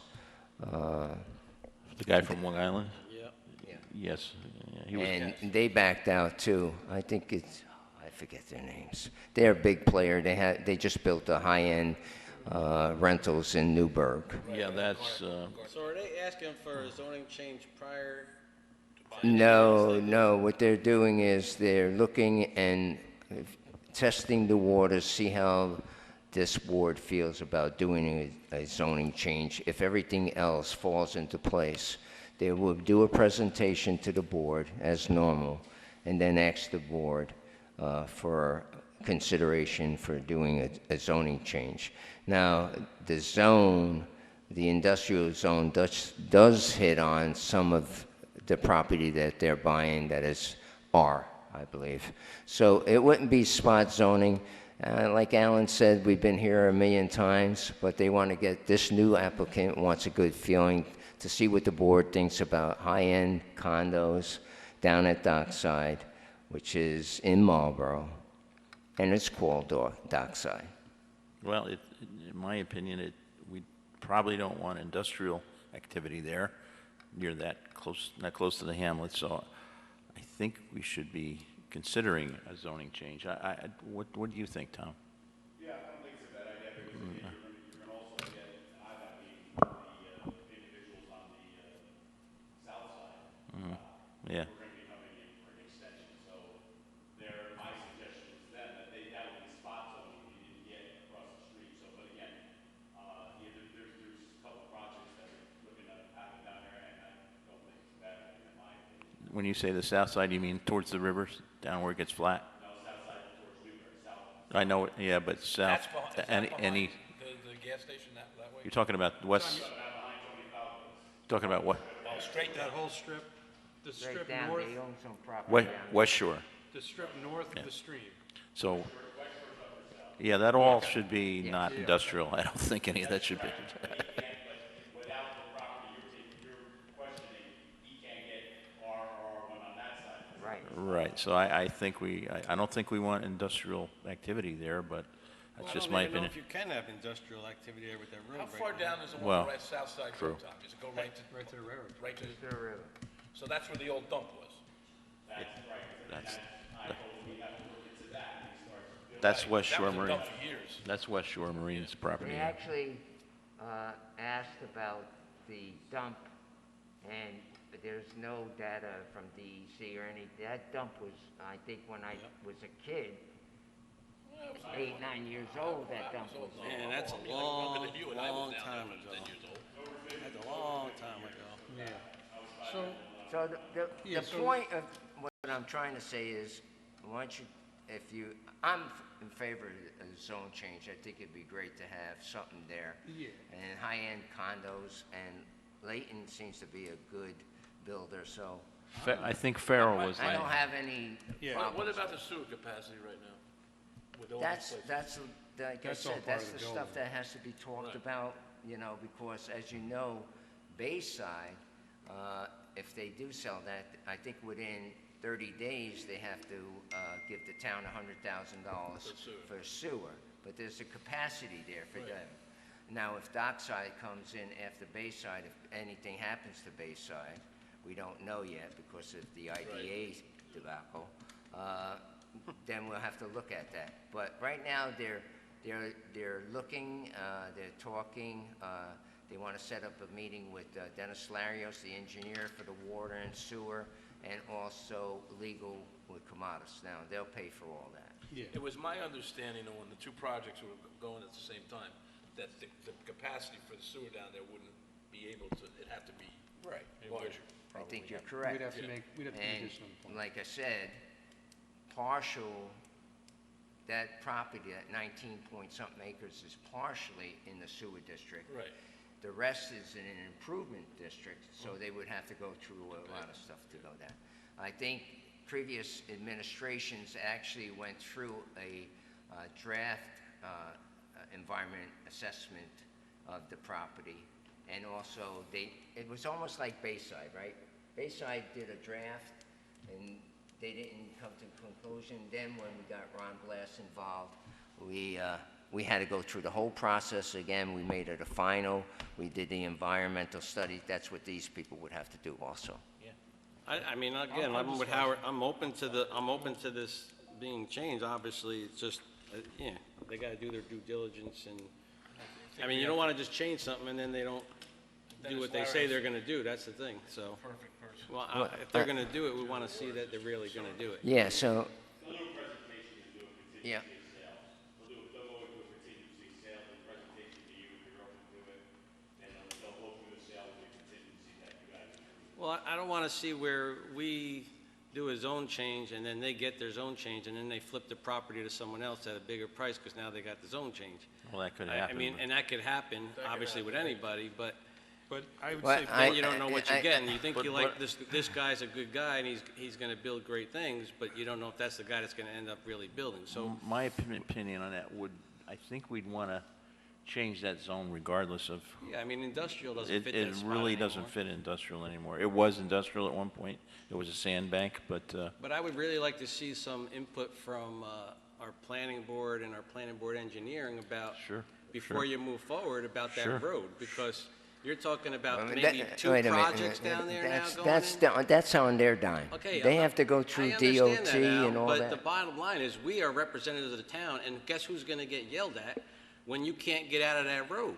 When you got buses coming through and people are getting stuck on that road? We Well, have to look at happens that now. prior to saying, yes, we're gonna change the zoning for you. That's what I'm saying. I'm not saying we're not gonna do it, but that road, as we all know, is a disaster to have we know that, many, Scott. many houses down there coming out of that road. We don't have a light, we don't have a traffic light at the hamlet in the town. but that would have to I be addressed understand in that, the. Scott. All in the those site- things would have to be addressed. Well, that would be addressed in the contingent planning of board. us doing I any kind of understand change. that. I understand that. All your concerns, I understand. They have to do their due diligence. They have to come to the town board, express and show what they're doing. Also, they know there's a heavy lift with DOT. They know that right off the bat. Exactly. And everybody knows that. gonna So be a problem. that'll be a process, and there's also there's other things involved in that property as far as condos with the other side of the river. People looking at this side. So there's a lot of things about views, scenic cuts, and there's a lot of hurdles that they have to go through. My point to bring it up is just to get a feeling from the board of what the zone change, if they had a concern to change it, if they didn't have a concern. That was my point of bringing it up. I'm for the discussion, if If the applicant, it's on there, done, let it do it. let's talk, let's get it Okay. done. It would fit, but, we'll let them deal with the hurdles. I understand clearly what you're saying, Scott. Believe me, I do.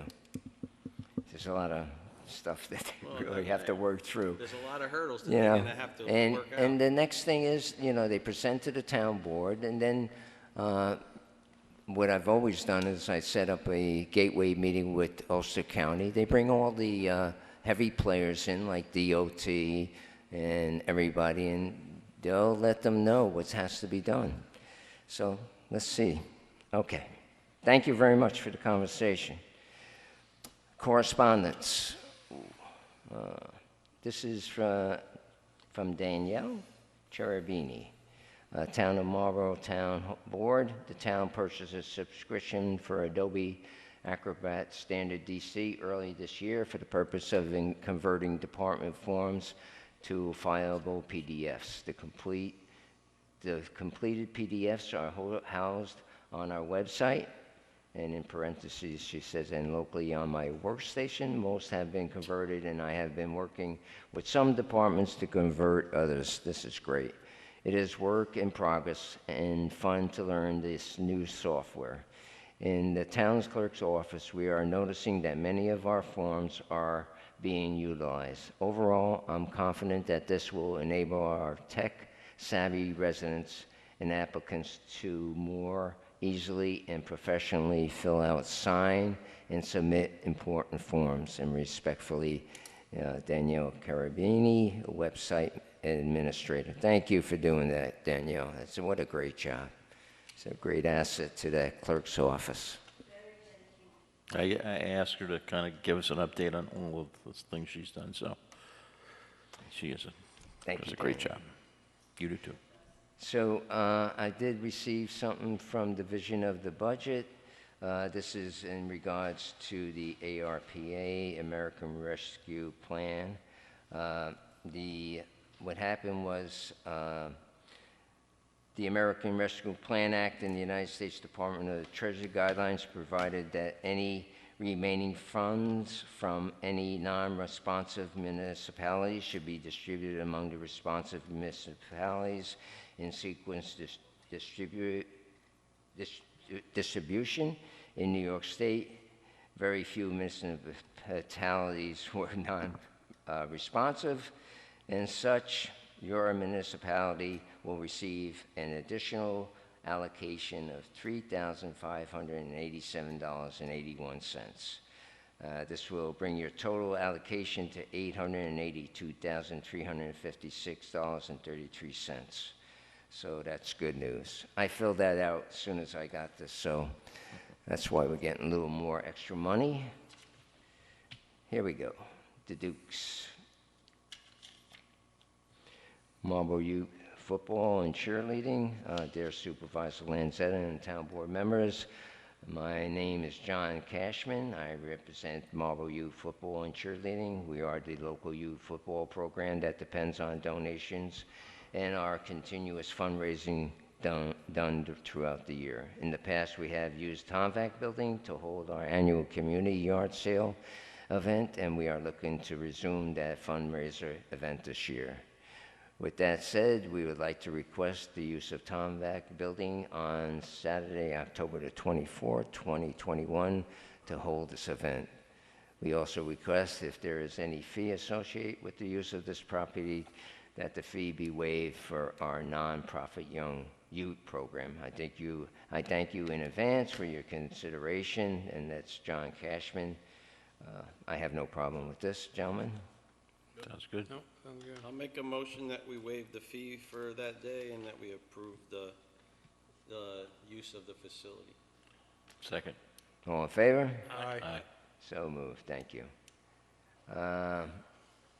So good morning, Colleen and Danielle. My name is Cindy, and I'm reaching out to you on behalf of the Walko River School. We are a small nonprofit arts school located in the town of Montgomery, New York. Many of our students teach Pleen, it's a P-L-E-I-N, air painting, and go to various parks nearby to hold their classes. We currently have an instructor that is interested in conducting her class in Milton Landing Park. We would like to know if we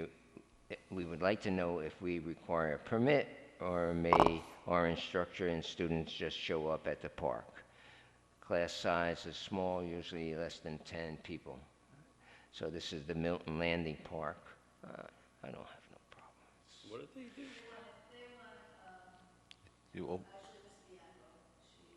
Yeah. They don't want to use any of the facilities. They just want to stay out there and park. I don't have a problem with this. Yeah, so Okay. Who that's is what I was it? going to Who ask is for it? insurance on file? Yeah. There's only 10 of them? Who's Yeah. the local person? Oh, Laura, What, okay. Colleen, are they going to do this during the week, or The 25th. is that a weekend? Oh, okay, because there's going to be like, I know there's going to be a cornhole tournament down there. What day is that? I don't know. I know they're going to have it. I think Yeah. It's It's the 18. 18th. 18. Yeah, that's right. It's the same day Okay. as the memorial. 18th, yep. Next weekend. Make a motion.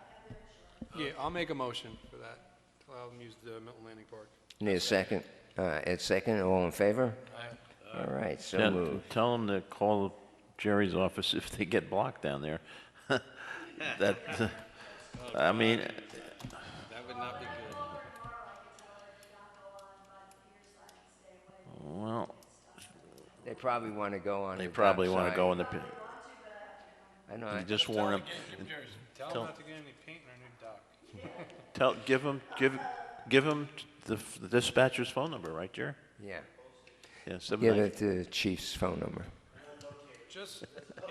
Just thinking about it after Judge, way off subject, I know we're on correspondent, but maybe, just maybe, we should put up an information sign that gets attached to the Absolutely. I was fence just thinking the same thing. with, do not attempt to go underneath the train, call the Absolutely. police dispatch, they will call CSX. Yep. Like, clearly explain, because I'm sure there's people down there like, now what do I do?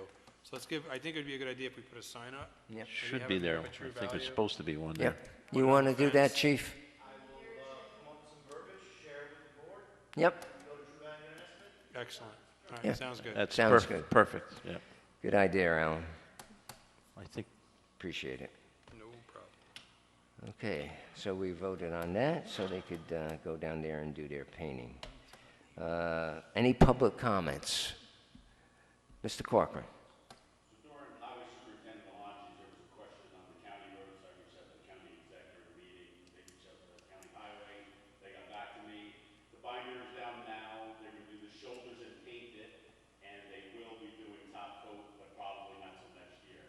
Okay. The area in front of the church was subbed out. They're not happy with it. Oh, yeah. The top coat. It's but quite a that crew. was done and top coated because our machine is actually down right now. Our paver, the county paver is down. So they did sub it out and they're not happy with it. And when they do everything over again, it'll be redone. Okay.